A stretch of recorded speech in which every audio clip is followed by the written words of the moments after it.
We've got our basic request response behavior working for the load albums call, and now we're ready to parse the response. So let's take a look at what's actually getting returned from this albums call.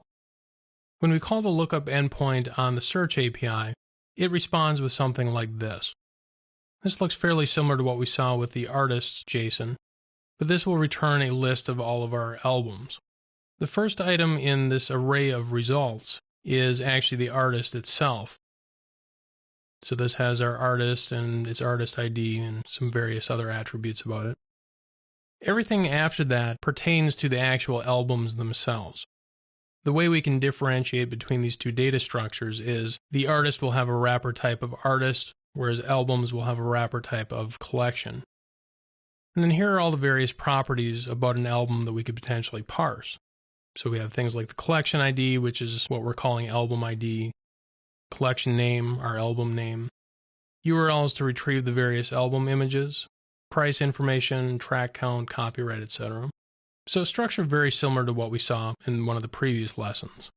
Okay, so let's switch back to our code, and we'll work on building out the success block. We'll begin by parsing our JSON using the NSJSON serialization class. We'll do a test to make sure that was properly parsed. If it wasn't, we'll invoke the completion block. If it was, we'll create a new NSMutable array instance to hold our results. I'm then going to iterate through the results collection. We do want to do one additional test, and specifically we want to look at the wrapper type. Since the first element in that list of results is the artist, we want to exclude that. So if the wrapper type is collection, we'll continue on with our processing. So I'll create a new album instance, get the collection ID and get the integer value from that. Grab our collection name, which we're mapping to album name. We'll get the URL for the 100 by 100 sized image and set that property. Grab its price. The collection view URL, so this is the location on the iTunes store that we want to take the user to when they tap the Open in iTunes button. Grab the genre name. We'll grab the release date, and this is calling this date for key method, and this is a category method that I added to NS Dictionary. So if I take a look at its implementation, the date in our JSON response is coming back as a string, and specifically a string in this particular format. So I need to parse this string and parse a date value from it.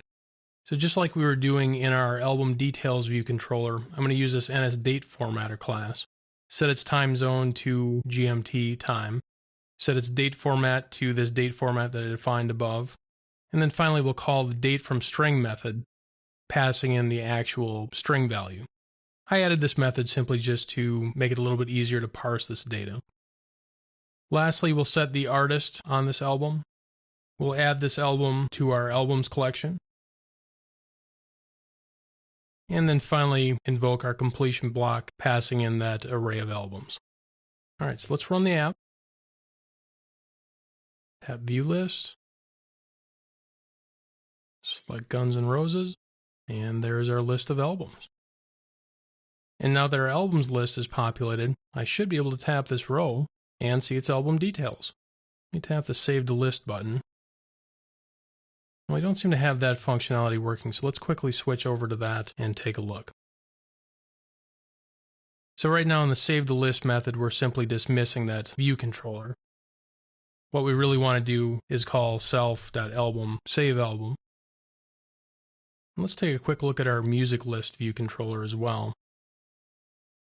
So in view will appear we're getting the updated list of albums, but we probably need to call self table view reload data to actually re-invoke those methods.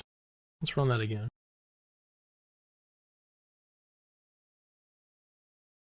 And beautiful, we have our working search functionality.